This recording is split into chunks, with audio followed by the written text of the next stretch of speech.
Hey guys, Danny Johnson here, and I just wanted to show you a quick video on Autoart, which is on the right, versus the Maisto on the left. So these are both models of the same body style of car. Of course, one's a Mach 1, one's a Cobra. But I'm just going to go over and show you a few things. So we'll start with the headlights. Look at the headlights on this one, and excuse these cars, they're dusty from being out. But the headlights on the Autoart look very good. They're tinted, and the proportions look a little bit better than the Maisto, as you see here. This one, they look a little squinted and discolored. So also the running horse is free floating on the Autoart, so it's an actual piece that comes out and looks very good with the radiator behind it as its own piece. On this one you can tell it's just kind of a flat piece with a Mustang decal, so just a quality thing to show you as well. And I like both these models. But the fog lights on the Cobra look pretty good. Then again, though, on the Autoart, they just look so much more real. I think it's a much better design.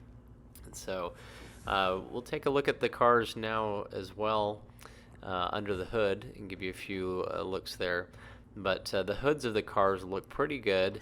They are different hoods, different models of car, of course, a Mach 1 versus a Cobra.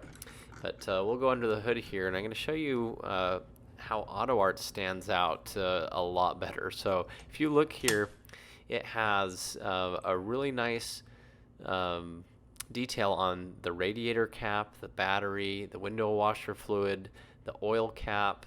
Everything is individually printed as it looks, and just a lot more detail. Something also to point out is the engine bay is the same color of the car, which we'll see differently on the other one. But the detail here is so nice, and there's actually even a little fan belt that goes through there, and as you touch it, it stretches. But even just looking at the engine block itself, it just is very highly detailed. The little handle for the hood release is there, and so everything looks really good under here. Looks very professionally done. On the other car, it's also good for a model, but you could just tell the difference here. The labels kind of have some wave in them as they've been put on. And so the details there, you can tell the coloring on the engine isn't quite as nice. And everything kind of molds together just a little bit more. And again, the engine bay itself on this car, you can tell, is all black, so it's the same for every model car that they have. And so this one, you can see every car gets its own painted engine bay color, the color of the car. So just a small detail, but just something to kind of show the difference between Autoart. Now, next we're going to take a look here at the tires, and a complaint that I've heard a lot on these Maistos, which is true, is you can see it doesn't look like there's any lettering on the tire. But if you look at the inside of the tire, it is actually there. So it's almost as if they don't really pay attention to how they're putting the tires on the rim. So it does say Bridgestone, which would also be incorrect for this model car. They would have come with the Goodyear Eagle F1s, I believe. So anyway, it was probably just a uniform tire that they had. And then the back tire, it is on the outside, as it probably should be, and so you can actually see the lettering. So there are some small differences there. The brake calipers and rotors look really good, though. As you can see the disc brakes, the SVT logo, and the wheel. So the wheel is pretty accurate. On the Mach 1 wheel, it looks gorgeous, and it does say Goodyear Eagles on them. It would say the F1s for the factory wheel, so a little bit better detail there. The side emblem is actually an emblem too that you can touch and feel, whereas on this one it's a sticker that's just been placed on the side, so not a big deal, but just something to note. You can actually feel it pop out here a little bit. Look at the mirrors. The mirrors on this car look like an actual mirror on the car, and I own both these cars in real life too, just so you know. But this mirror, you can see, is more just kind of like a glob, just kind of a mirror that they've placed on there. The next detail I want to point out is the window glass on the rear. You can see the yellow lines for the defrost, and so the other model does not have that at all. It's not really a big deal, but it just does bring a little bit more character to it. Next, also looking at the back here, it looks pretty good from the rear end. The tail lights are nice. However, the tail lights on the Autoart have just done such a better job. They actually look like real tail lights. You can see each of the details within them.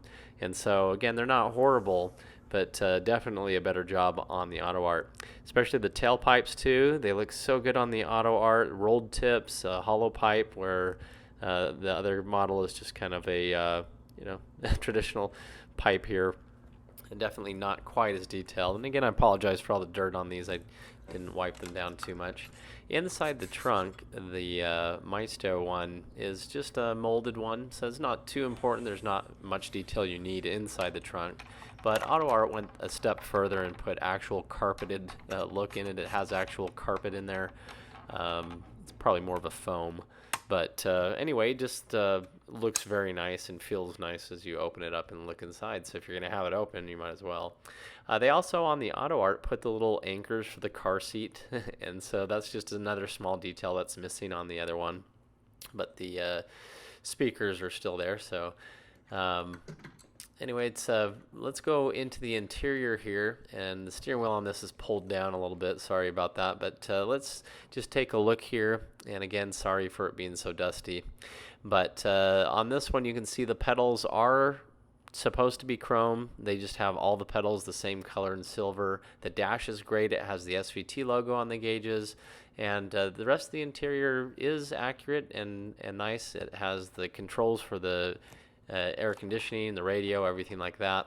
But on the Autoart, it's just so much better done. Look at how each pedal is individually painted. It has the carpet on the inside again. The gauges look good. I'd say they're about the same as the other brand. You got the instrument IUP panel, everything that's done very well on these. So anyway, the interior looks good on both of these. Cup holders, everything like that is accurate. On the other one, it's pretty much the same. It's not too big of a difference, but you can see the detail level is a little bit higher. Luckily, the Cobra says Cobra on the steering wheel. But anyway, I think they both did very well. Let's go ahead and flip these up onto their roof and take a look. They are pretty good here, too. Both of them have a good amount of detail. However, as you're looking over here at like the K-member portion of the car, which is this area right here, the Autoart is accurate. That's what it really looks like. This one was just kind of how they needed to assemble the car for a working suspension, which the Autoart doesn't seem to get a working suspension. But catalytic converters, everything like that, look pretty good. I'd say they're a little more detailed, and definitely the subframe here with the brake lines and everything on this car on the Autoart is a lot more in depth. Even the transmission mount, as you can see here, it has some of that detail, but it fades away. And I actually used the Autoart on a lift point video that I did because it was so accurate. I could show underneath the car where you should lift and that kind of thing. And I'll put that video in. But this also has torque boxes, everything that's laid out a little bit different compared to the other one. And then this is a solid axle car versus independent rear, so they will look different. But Autoart did a great job here. They have sway bars and control arms and everything that looks great. So I think once you get to the rear axle, they're pretty good. Exhaust is much better on the Autoart once again. But they did great on the IRS for this car as well, so they did a good job on both models. I just think the Autoart has a little bit more detail to it. One thing you'll notice too is there's no keyhole on this one. On the Autoart, you get a painted keyhole, and you actually get the honeycomb inside of the side vent. So very detailed there, where on this model over here, it has the side vents with basically just nothing in them, no keyhole. So another small detail, but for the price point on these two, when they're new, the Maistos can be $15 and the Autoarts can be $100 or so. So both these cars sell for a lot differently now. They're both pretty expensive. If you look at the front proportions, they are a little different. I think Autoart has it a little more accurately, as we talked about, and definitely those tinted headlights make a big difference. But here's a side-by-side comparison, and just wanted to show you guys. Also, I noticed on the Autoart they have the fuel door on backwards with the lip on the right-hand side, and this is an '04 Mach 1. On their '03 models, they put the fuel door from the Bullet by accident. The Maisto has the correct fuel door, but not a big deal. Just something that I wanted to add. So thanks for watching, and I'll put some video links to the other videos I have showing some of these other Autoarts. I really like them, and I got all the Mach 1s that they made for each color. I'm working on the Terminator collection. They're a little harder to find, but they also are putting out some new ones, like the orange one that just came out, and sometimes they only come out as an exclusive at Costco or Sam's Club or Hobby Lobby, so just something to do. But anyway, here's a quick look at the other ones that we have here. And as always, thanks for watching. If you're new to the channel, please feel free to subscribe. And if you have any questions, let me know. Thanks, guys.